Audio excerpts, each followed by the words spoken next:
সকলকে স্বাগত। আমি প্রগতি। শুরু করছি আজকের সংবাদ। পশ্চিম মেদিনীপুরের দুটি ও ঝাড়গ্রামের একটি আসনে তৃণমূল কংগ্রেসের প্রার্থীদের বিপুল ভোটে জয়ী করাতে হবে। তাই বাকি এক মাস ধরে সমস্ত কর্মীকে কাঁধে কাঁধ দিয়ে লড়াই করতে হবে বিজেপির বিরুদ্ধে। সোমবার খড়গপুরের একটি বেসরকারি লজে ঘাটালো পশ্চিম মেদিনীপুর জেলার নেতাদের সঙ্গে বৈঠকে এই কথা বলেন অভিষেক বন্দ্যোপাধ্যায়। পশ্চিম মেদিনীপুরের দুটি ও ঝাড়গ্রামের একটি আসনে তৃণমূল কংগ্রেস প্রার্থীদের বিপুল ভোটে জয়ী করাতে হবে। তাই বাকি এক মাস ধরে সমস্ত কর্মীকে কাঁধে কাঁধ দিয়ে লড়াই করতে হবে বিজেপির বিরুদ্ধে। সোমবার খড়গপুরের একটি বেসরকারি লজে ঘাটালো পশ্চিম মেদিনীপুর জেলার নেতাদের সঙ্গে বৈঠকে এই কথা বলেন অভিষেক বন্দ্যোপাধ্যায়। এদিন অভিষেক বন্দ্যোপাধ্যায় প্রথমে জেলার সমস্ত বিধায়কদের নিয়ে বৈঠক করেন। তারপরে সমস্ত নেতাদের সঙ্গে বৈঠক করে কি সমস্যা রয়েছে আর কি করতে হবে তা তুলে ধরেন। এই দিন বৈঠকে দুই প্রার্থী দেব ও জুনমালিয়া হাজির ছিলেন জেলার এক থেকে একাধিক বিধায়ক সহ সাংগঠনিক নেতারা।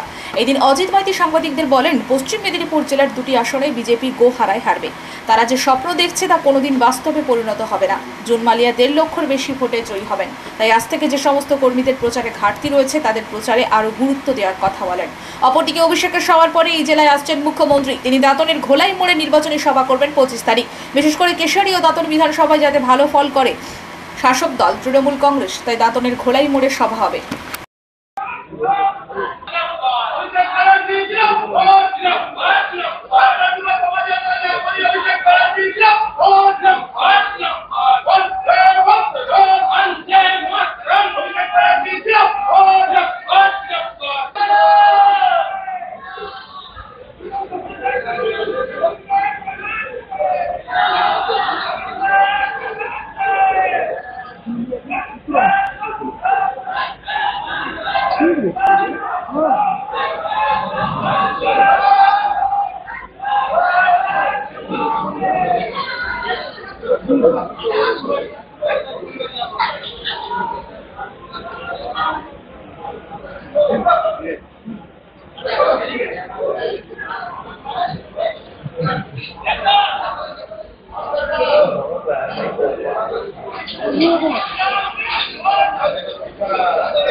সুন্দর তৃণমূলের এই ধরনের বৈঠকটা আমাদের মতো কর্মীদের কাছে খুব গুরুত্বপূর্ণ।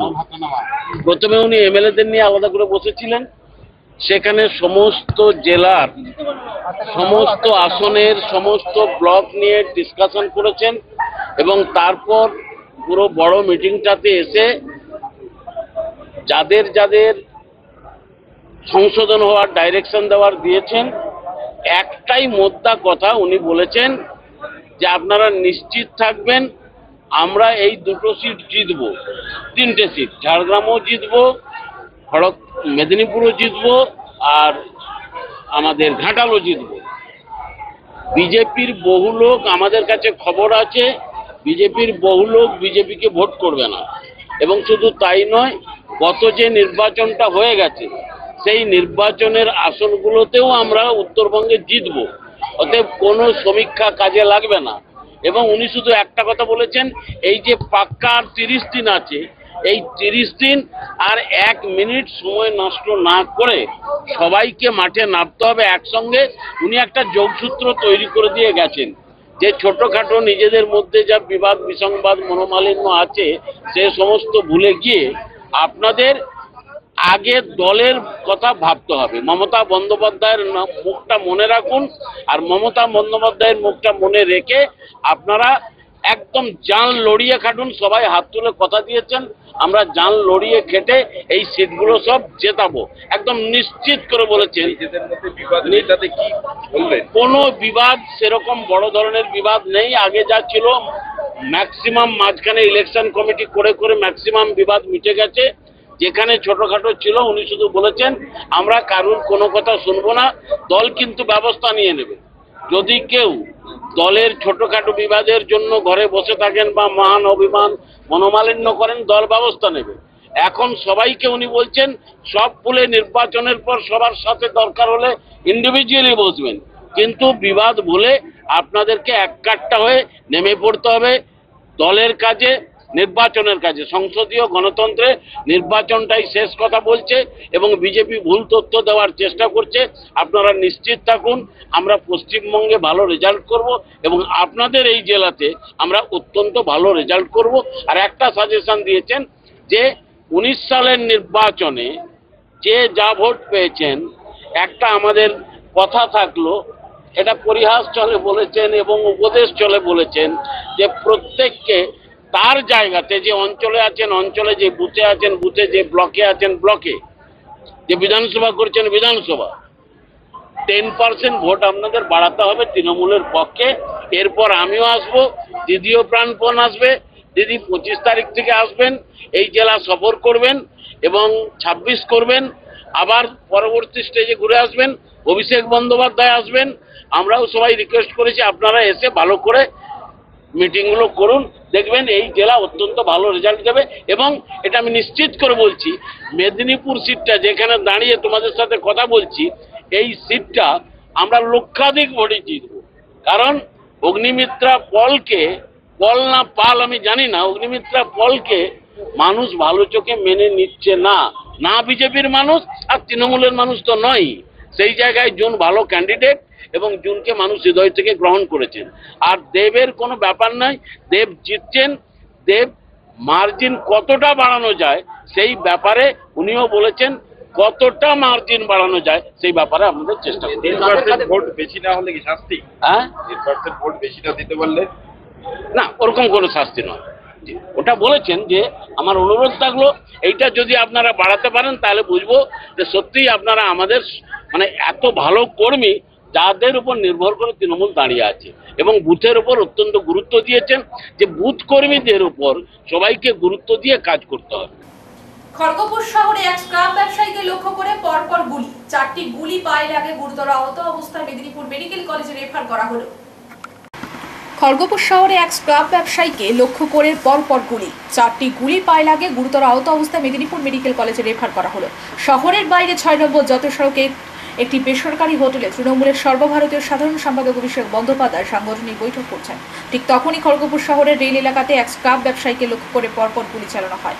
এই স্ক্রাব ব্যবসায়ীর নাম নারায়ণ রাও, বাড়ি বাংলার সাইডে। তার পরিবারের লোকেরা জানিয়েছেন তাকে লক্ষ্য করে বেশ কয়েক রাউন্ড গুলি চালিয়েছে, 4টি গুলি তার পায়ে লেগেছে। তিনি আরও জানিয়েছেন, দুজন যুবক বাইকে এসে নেমেই কোনো কথা না বলে তাকে লক্ষ্য করে গুলি চালিয়ে দেয়। গুলিবিদ্ধ অবস্থায় নারায়ণ রাওকে প্রথমে খড়গপুর মহকুমা হাসপাতালে নিয়ে যাওয়া হয়েছিল, সেখানে তাকে প্রাথমিক চিকিৎসার পর মেদিনীপুর রেফার করা হলো। প্রশ্ন উঠছে, এত কড়া নিরাপত্তার মধ্যে কিভাবে এক স্ক্রাব ব্যবসায়ীকে লক্ষ্য করে গুলি চালানো হলো, তা নিয়ে তদন্ত শুরু করেছে খড়গপুর টাউন থানার পুলিশ।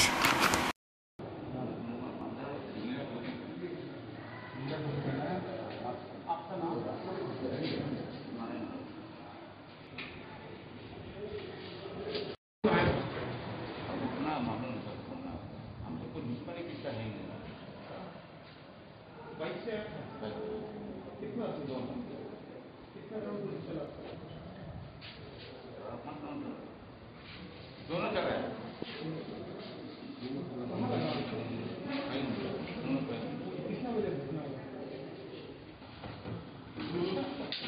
यहाँ के रुक गया बस उनकी गाड़ी किसको गाड़ी ले रहे कितने बोलते बोलते हो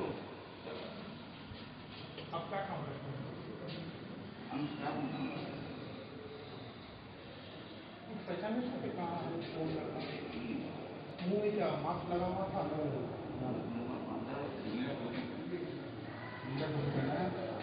आपका नाम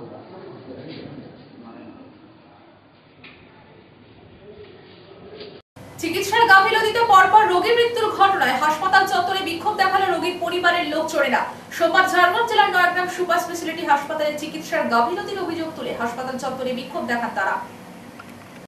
চিকিৎসার গাফিলতিতে পরপর রোগী মৃত্যুর ঘটনায় হাসপাতাল চত্বরে বিক্ষোভ দেখালো রোগীর পরিবারের লোকজনেরা। সোমবার ঝাড়গ্রাম জেলার নয়াগ্রাম সুপার স্পেশালিটি হাসপাতালে চিকিৎসার গাফিলতির অভিযোগ তুলে হাসপাতাল চত্বরে বিক্ষোভ দেখান তারা। এদিন দীর্ঘক্ষণ ধরে হাসপাতালের গেটের সামনে চলে বিক্ষোভ।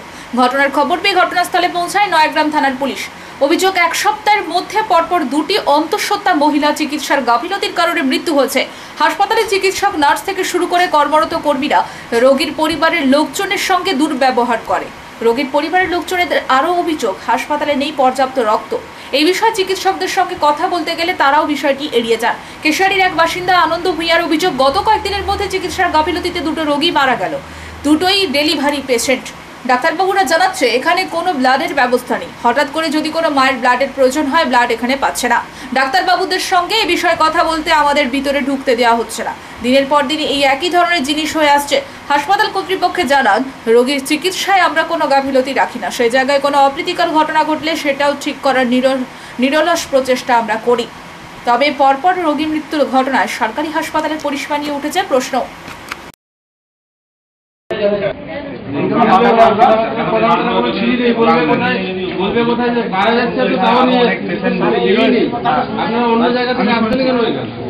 আপনি দাদা সামনে আসুন না। বলছি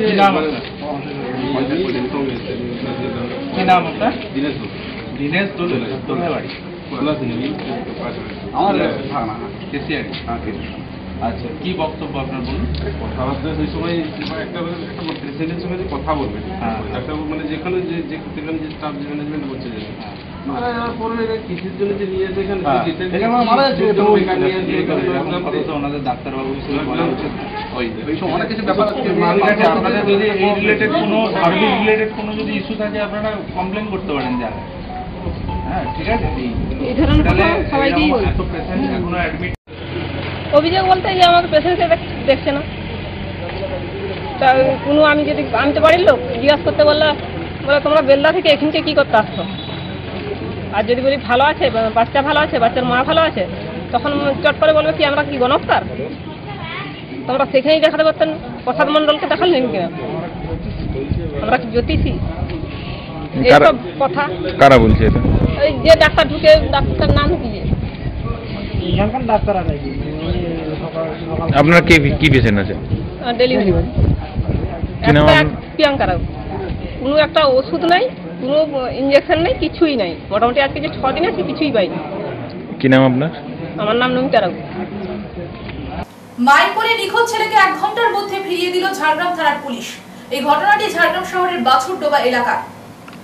নিখোঁজ ছেলেকে 1 ঘন্টার মধ্যে ফিরিয়ে দিল ঝাড়গ্রাম থানার পুলিশ। প্রত্যেক দিনের মতো সোমবার মা তার ছেলেকে টিউশনি পড়তে নিয়ে যাওয়ার জন্য স্কুটি গাড়িতে নিয়ে যাচ্ছিলেন, কিন্তু টিউশনি না যাওয়ার বাহানা দিয়ে চলন্ত স্কুটি থেকে লাফিয়ে পালিয়ে যায় 11 বছর বয়সী ওই ছেলেটি। এখানেই শেষ নয়, এরপর জঙ্গল ভেড়া ঝাড়গ্রামের আঁকাবাঁকা পথে বাড়ির রাস্তা হারিয়ে ফেলে ওই ছেলেটি। চারিদিকে তখন ডাক, দূরে হাতির শব্দ শোনা যাচ্ছে। সেই পরিস্থিতিতে হঠাৎ জঙ্গলে ঝরে পড়া পাতাতে ভারী বুটের শব্দ, একদম রোমাঞ্চকর থ্রিলার।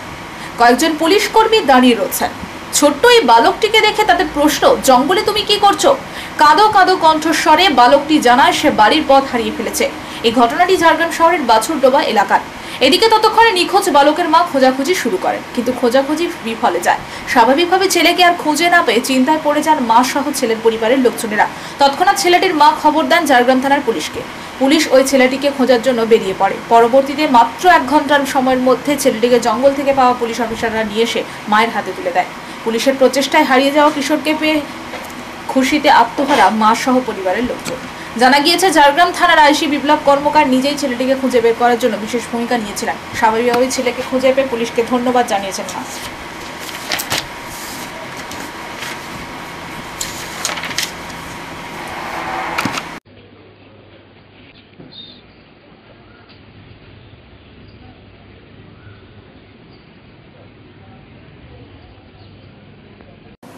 তীব্র গরমে 6 নম্বর যত সড়কের উপরে খেমাশুলির কাছে কলকাতা থেকে ছত্তিশগড় যাওয়ার একটি 12 চাকার ট্রাকে হঠাৎ করে আগুন লেগে যায়।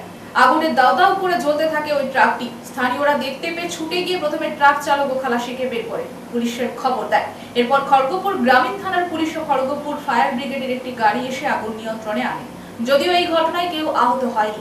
ঘটনার জেরে রীতিমতো আতঙ্ক ট্রাক চালক ও খালাসি। শর্ট সার্কিটের জেরেই এই আগুন লেগে যায় বলে প্রাথমিক অনুমান দমকল কর্মীদের।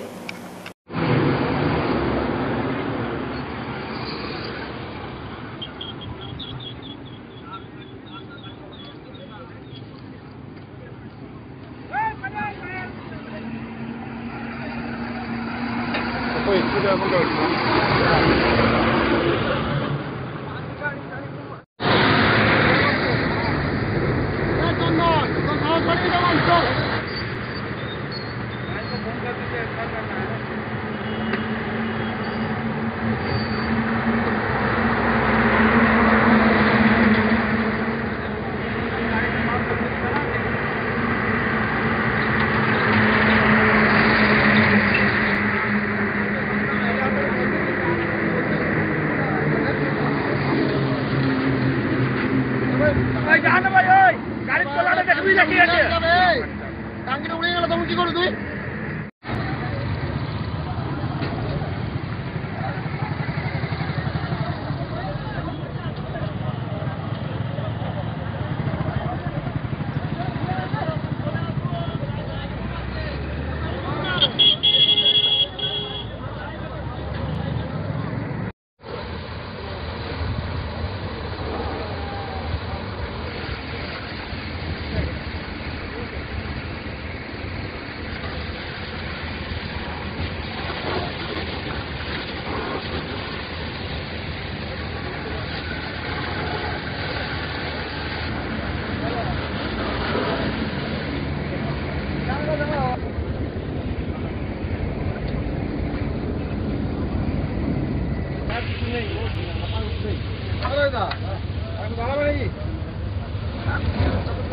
লাগলো কি বলবেন?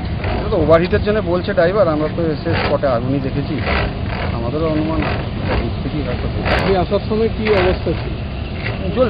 লাগলো দাদা? মিটার বক্স থেকে ধাম করে আগুন তেড়ে উঠেছে। উঠতে আমি গাড়ি থেকে যতক্ষণে লাফ মেরেছি, পেছনে গাড়ি দাঁড়িয়ে জলের জন্য দৌড়াদৌড়ি করছিলাম। জলকে তো একটা পিক আপ ভ্যান আর সামনে ছিল পেছনে, উনি দাঁড়িয়ে আমাকে বহুত হেল্প করেছে। ট্যাঙ্কার ডেকেছে, ট্যাঙ্কার ডেকে জল মেরেছে, তারপরে ফায়ার ব্রিগেড এলো, এই জল মারলো, পুলিশ এসে গেছে সঙ্গে সঙ্গে। গরমের জন্য আগুনটা লাগলো? গরমের যে শর্ট সার্কিটে, শর্ট সার্কিট হয়ে গেল। তাহলে হরেন লাইট 8 ঘন্টা ধরে জ্বলছিল পুরো। কোথায় থেকে কোথায় যাচ্ছিলেন? কলকাতা জঙ্গলপুর জিন্দাল থেকে আমরা যাচ্ছিলাম ছত্তিশগড় পূর্বা। পূর্বা যাচ্ছিলেন? আমার সব কিছু কাপড় টাপড় ওখানে সব কিছু চলে গেছে। কি লোডের ছিল গাড়িতে? আর জিন্দালের টিন আছে। কি মনে করছেন কি কারণটা আগুন লাগা? শর্ট সার্কিটে।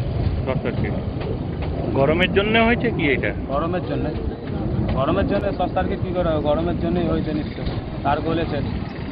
আপনি কি ড্রাইভার? কি নাম আপনার? দেবাশিস চট্টরাজ। বাড়ি হাওড়া শিবপুর নবান্ন। এসএসসি রায়ের পর বিস্ফোরক মন্তব্য করলেন প্রাক্তন বিচারপতি তথা তমলুক লোকসভা কেন্দ্রের বিজেপি প্রার্থী Abhijit Gangopadhyay. Because Mamata is a highly corrupted chief minister, and it is our misfortune that we have selected this lady some years ago in the Vidhan Sabha election, in the assembly election. She is the mastermind, and her very close relative, who is a very corrupt person, a boy of a youngster. He is also in this conspiracy. They have deprived not only the Hindus but also the Muslims. इतना दिन बाद SSC result जो राय होने जा रहा है, क्या बोलेंगे? SSC Yes, it will be re-evaluated, all the waiver sheets. I by my order, the hard disk of the waiver sheets was recovered by CBI when I sent central force in the midnight in the office of the School Service Commission, because I knew that they were going to change it. They could not. যারা নিয়োগ হয়েছিল, মানে যাদেরকে অতিরিক্ত হিসাবে নিয়োগ করা হয়েছিল, তাদের বেতন 6 সপ্তাহের মধ্যে ফেরত দেওয়ার নির্দেশও দিয়েছিল। সেটা দিতেই হবে। তারপর আমি তো বললাম যে যারা যোগ্য প্রার্থী হিসেবে উঠে আসবেন, যাদের পুনর্মূল্যায়নের ফলে যাদের যোগ্য প্রার্থী বঙ্গবন্ধু চাকরিও করছিলেন, নিশ্চয়ই রাজ্য সরকার, তখন যে রাজ্য সরকার থাকবেন, আমি আশা করছি নির্লজ্জ সরকার আজকেই পদত্যাগ করবে। আশা করতে পারি, আর কি করতে পারি? আমার ক্ষমতা থাকলে আমি তাদেরকে কান ধরে টেনে নামিয়ে দিতাম এই ক্ষমতা থেকে। সে ক্ষমতা আমার নেই, মানুষের আছে, জনগণের আছে। ভোট এসছে, ভোট এসে গেছে, আপনারা দেখতেই পাবেন ভোটে কি হয়। এর তো সুদূর প্রসারী প্রভাব পড়বে। দুটো যে আমাদের সম্প্রদায়, মূল সম্প্রদায় আছে, হিন্দু এবং মুসলিম, বহু মুসলিম চাকরি উনি হতে দেন, বহু। তারা আজকে রাস্তায় কেঁদে বেড়ায়। কেন এটা হবে? চাকরিওয়ালার ব্যক্তিগত সম্পত্তি। চাকরির টাকা কোথা থেকে আসে? চাকরির টাকা জেনে রাখুন, পশ্চিমবঙ্গ সরকারের থেকেও আসে না। চাকরির যে মাইনের টাকা আসে, এটা সেন্ট্রাল গভর্নমেন্টের স্কিম থেকে আসে। সেই টাকা প্রবঞ্চনা করে আপনারা একদল লোককে চাকরি বিক্রি করে দিয়ে তাদেরকে চাকরি করাচ্ছিলেন। লজ্জারও শেষ নেই আমাদের। এই ধরনের একটা প্রবঞ্চক একটা মন্ত্রিসভার আন্ডারে আমরা আছি। আজকে তো সুপার নিউমারি পোস্ট নিয়ে তদন্তের একটা রাস্তাও খোলা রইল। সুপার নিউমারি পোস্ট নিয়ে আমি ডেকে পাঠিয়েছিলাম একে, আপনাদের তখন যিনি চিফ সেক্রেটারি ছিলেন, চিফ না প্রিন্সিপাল সেক্রেটারি এডুকেশন ডিপার্টমেন্ট, তিনিও একটি চূড়ান্ত ভালো লোক, কোট আনকোট। আমি যখন রায় দিতে যাচ্ছি তখন একজন এসে আমাকে জানালেন যে আজকে সকালেই তাদের একজন আইনজীবী সুপ্রিম কোর্টে গিয়ে একটা স্থগিতাদেশ এনেছেন, নাহলে সেদিনই তাদের 12টা বেজে যেত। থরথর করে কাঁপছিলেন সেই প্রিন্সিপাল সেক্রেটারি আমার সামনে দাঁড়িয়ে। আপনি কোন চ্যানেল থেকে? আনন্দবাজার পত্রিকা। কি নাম আপনার? হ্যাঁ বলুন, কি বলছি? লোকসভা ভোটের সময় এই রায়টা হলো, এটা কতখানি প্রভাব ফেলবে? প্রচন্ড প্রভাব ফেলবে সংখ্যাগুরু এবং সংখ্যালঘু উভয় পক্ষের মধ্যেই, প্রচন্ড প্রভাব ফেলবে। এটা একটা নির্ণায়ক রায় হয়ে গেছে, নির্ণায়ক অবস্থায় আমরা পৌঁছলাম আজকে, যে কত বড় জোচ্চোর সরকারের আন্ডারে আমরা আছি, অধীনে আমরা আছি। সেই জন্যই তো আমি প্রথম কথা বললাম, এই জোচ্চোরদের এক্ষুনি পদত্যাগ চাই। লোকসভা ভোটের আগে গড়বেতার বিভিন্ন অঞ্চল থেকে সরে যাওয়া, সাসপেন্ড হওয়া নির্দল জেতা পঞ্চায়েত সদস্য সহ তৃণমূল নেতা নেতৃত্বকে যোগদান করালো তৃণমূল জেলা সভাপতি সুজয় হাজরা। তিনি বলেন, অভিষেক বন্দ্যোপাধ্যায়ের নির্দেশে তাদের দলে যোগদান করিয়ে আগের অবস্থায় ফিরিয়ে দিলাম এবং লোকসভা ভোটে তারা মমতা বন্দ্যোপাধ্যায়ের প্রার্থীকে জেতাতে মাঠে ময়দানে নেমে দলের হয়ে কাজ করবে।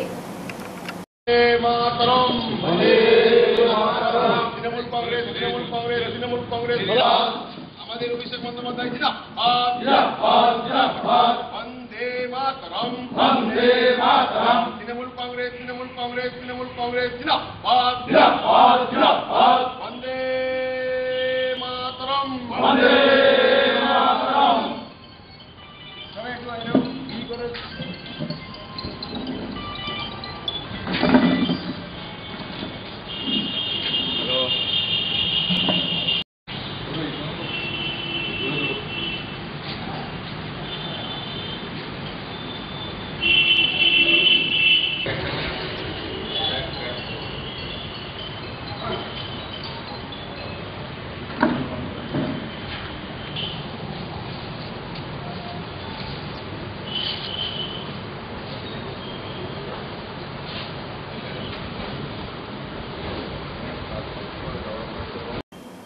সময় যত এগিয়ে আসছে, তীব্র গরমের মাঝেও প্রচারে বেরোচ্ছেন বিভিন্ন রাজনৈতিক দলের নেতাকর্মীরা।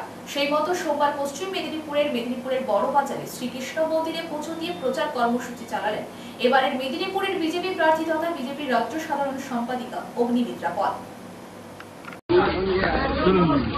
জয় শ্রীরাম।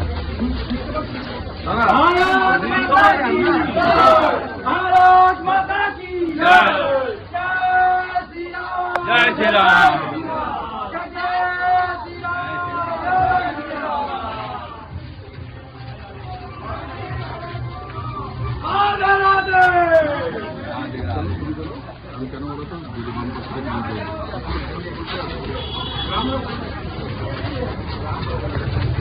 পৌর এলাকা এবং পঞ্চায়েত এলাকার টানাপোড়ায় উন্নয়ন গিয়ে পৌঁছালো না ঝাড়গ্রামের পচাখালী গ্রামে।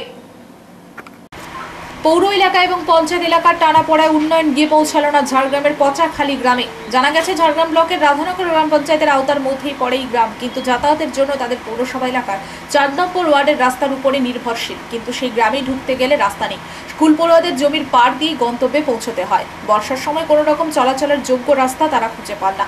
অপরদিকে কোনো ব্যক্তি অসুস্থ হয়ে গেলে হাসপাতালে নিয়ে যাওয়ার জন্য কোনো রাস্তা নেই, খাটে করে নিয়ে গিয়ে 5 নম্বর রাজ্য সড়কে পৌঁছতে হয়। তারপরেই গাড়ির ব্যবস্থা করে ঝাড়গ্রাম মেডিকেল কলেজ হাসপাতালে নিয়ে যাওয়া হয়। এ যেন কয়েক দশক আগের ঘটনা পুনরায় দেখা দিল পচাখালী গ্রামে। ঝাড়গ্রাম জেলা সহ বিভিন্ন জেলাতেই তাপপ্রবাহের সতর্কতা নাজেহাল জেলাবাসী। আর সেই জায়গাতে দাঁড়িয়ে জলের সমস্যাও দেখা দিয়েছে এই গ্রামে। জল নিয়ে চরম সমস্যার মুখে এলাকার সাধারণ মানুষ। খালের জল খেয়ে জীবনযাপন করছেন 7টি পরিবার। বারংবার জানিয়েও কোনো রকম ভাবে সমস্যা সমাধানের চেষ্টা নেই প্রশাসনের। প্রতিটি নির্বাচনের সময় প্রতিনিধিরা গিয়ে পৌঁছান এবং প্রতিশ্রুতি দেন তাদের সমস্যা সমাধান করবেন। নির্বাচন পেরিয়ে গেলে তার হয়ে ওঠে না। আবারও দোরগোড়ায় লোকসভা নির্বাচন, আবারও সেই সমস্ত সাধারণ মানুষ ভোটের লাইনে দাঁড়াবেন, কিন্তু তাদের সমস্যার কথা কে শুনবেন? শুনলেও বা কবে শুনবেন তারই দিকে তাকিয়ে এলাকার সাধারণ মানুষ।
কি নাম আপনার? মহেন্দ্রী সোরেন।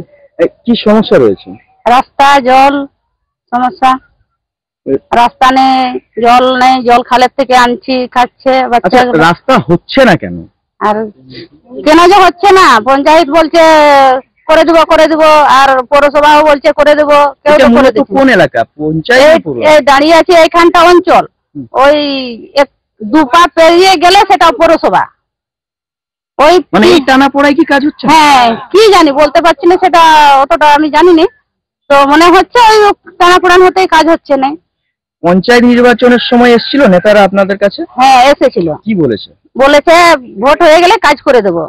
আর এখন ভোট পেরিয়ে এই যে লোকসভা চলে আসলো, আর কাজ তো এখনো হয়নি। তাহলে এবারে লোকসভার সময়ও তো আসবে আবার? হ্যাঁ, আসবে। এখন আর ভোট দেওয়া যাবে না যতক্ষণ না উন্নয়ন হচ্ছে, কোনো ভোট দেওয়া যাবে না। আপনারা কি এবারে ভোটের লাইনে দাঁড়াবেন না? না, উন্নয়ন না হলে কি ভোটে দাঁড়াবো? ভোট দিয়ে কি আমাদের? না, আপনাদের হয়ে ফিরেই তাকাচ্ছে না নেতারা? না, ফিরে তাকায় নি। একবারে ভোটের দিনে আসবে দুদিন আগে, তারপরে আর এদিকে যে মানুষ আছে না প্রাণী আছে, এদিকে কোনো দেখাই দেয়নি। কি নাম আপনার? মহেন্দ্রী সোরেন। সংবাদ এই পর্যন্ত। নমস্কার।